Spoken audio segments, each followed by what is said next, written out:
Bonjour les amis de Radio Camino.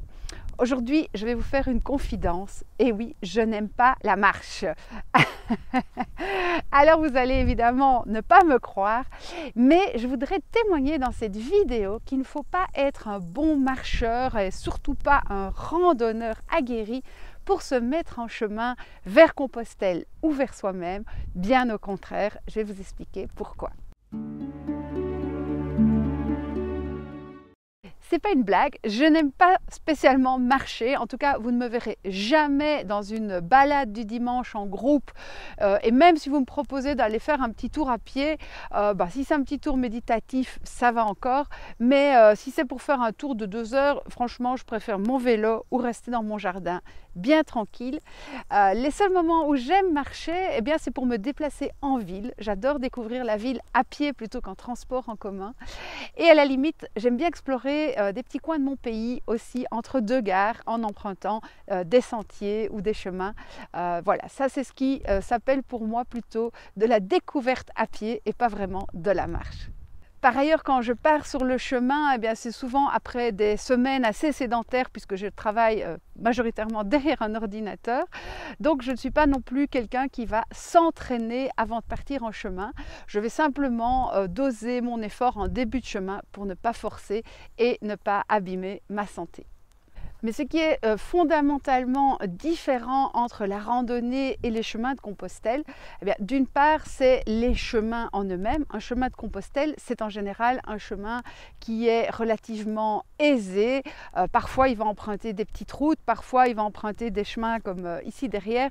On va rarement être dans des étapes techniques ou difficiles. C'est pour ça aussi que je vous recommande de marcher en sandales ou dans des chaussures où vous vous sentez bien et de ne pas investir dans des bottines de montagne qui vont au contraire vous gêner pour la marche sur terrain plat. La deuxième différence, et qui est peut-être pour moi la différence fondamentale, c'est qu'on ne va pas marcher comme on va le faire quand on fait une randonnée de 12 km, où on va marcher d'un seul coup pendant 3 heures et arriver épuisé. Sur le chemin de Compostelle par exemple, si vous vous fixez des étapes de 20 km, dites-vous que vous avez en été 14 heures de temps de clarté pour parcourir ces 20 km. Prenons l'automne, on a 10 heures de temps de clarté, de 8 heures à 18 heures par exemple.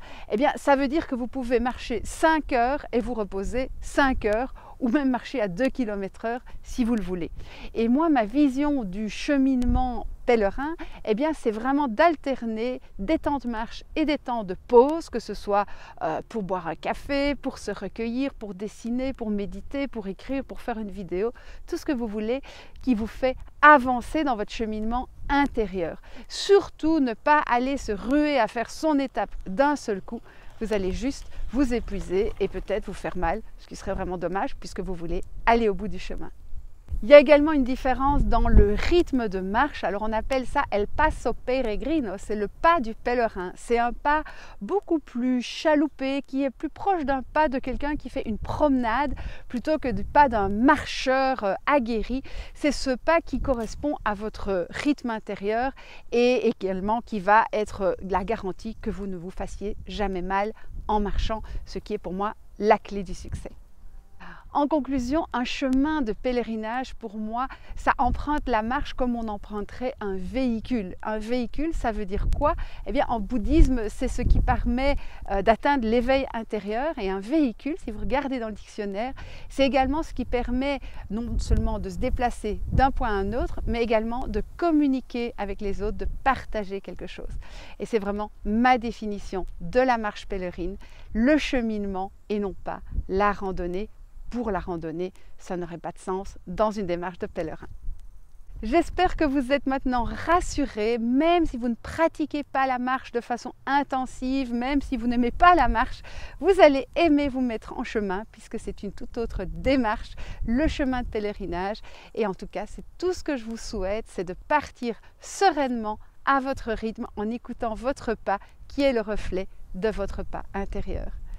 Je vous souhaite un bon préparatif, un bon chemin et je vous dis à bientôt les amis. Ciao!